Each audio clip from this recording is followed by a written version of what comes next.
оқушылар. Қазір әдебиеттік оқу сабағы. Сабағымыздың тақырыбы халық поэзиясының алыбы Жәкем. Авторы Ділдахан Жамбылова.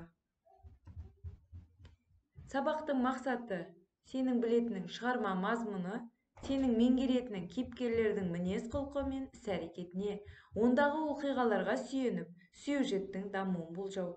Шығарманы логикалық бөліктерге бөліп, әр бөлікке ат қою, жоспар құруды үйренесіңдер. Білгенің жөн. Жамбыл Жабаев қазақ халық поэзиясының әйгілі тұлғасы. Өлең сөздің дүлдүлі, жыршы, айтыскер, халық поэзиясының алыбы. Енді естелік дегеніміз не? Соған мен кішкене мағлұмат бере кетейін. Естелік дегеніміз өмірде шынайы болған атақты тұлғалар мен оқиғалар жайында көзбен көріп куәгер болған адамдардың баяндап беруі. Бірінші тапсырма.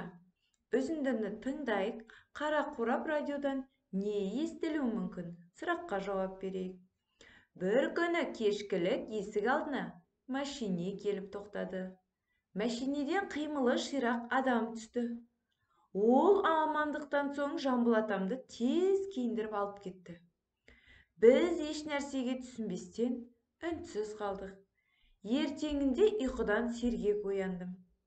Екі-үш жігіт бағаналарға түсіп шығып жүр. Ауыл адамдары лезде жиналып қалды. Ал енді құлақтарыңызды тосыңыздар деді. Кішкентай қара қорап, радио екен, ар жағынан Жәкем.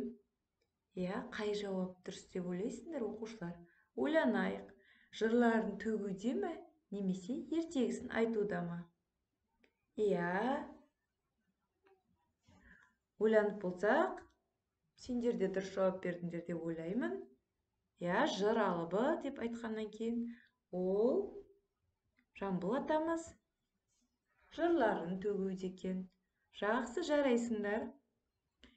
Келесі, екінші тапсырма. Үзіндіні тыңдап, Жамбыл ата қандай шараға қатысуы мүмкін? Жауап беріп көріңіздер. Ал енді құлақтарыңызды тосыңыздар деді. Кішкентай қара қорап радио екен. Арғы жағынан Жәкем жырларын төгуде. Атамды асық салып кеткен ақын Әбділда Тәжібаев екен. Алматыда өткен ақындар айтысына қатыстырылыпты. Жәкем жүйрік шығып, Мәскеуде өтетін Қазақстанның қандай шарасына қатысыпты? Ойланып көріңіздер. Дұрыс айтасыңдар. Мәдениеті мен өнерінің 10 күндігіне қатысқан болатын. Кейіннен Жәкемді енді үшінші тапсырмаға мұқият қарайық, үзіндіге ат қоямыз. Кейіннен Жәкемді қарсы алуға Алматыға келдік. Пойыз тоқтағанда өнер адамдармен бірге атам да түсті. Адамның көптігі сонша, мен топтың арасында қалып қойдым. Атам сондағы адамдарға, осында менің бір қара қызым болуы керек, оны маған жіберіңдерші депті. Көпшілік екіге бөлінгенде атам мені іздеп жан-жағына қарап келеді екен. Ата дедім. Даусымды естіген Жәкем мені көтеріп алды. Маңдайымнан иіскеп еркелеткен соң қасына ертіп жүрді. Оқушылар, осы үзіндіге ат қойып көрейікші. Қай ат қалып қойған қызды іздеу деген ат қоюымызға болады осы үзіндіге. Жақсы, енді төртінші тапсырмаға мұқият қарайық. Жәкем шығармасына қандай жоспар құруға болады? Мына екі жоспардың қайсысы дұрыс? Бірінші жоспар жігіттің атаны алып кетуі.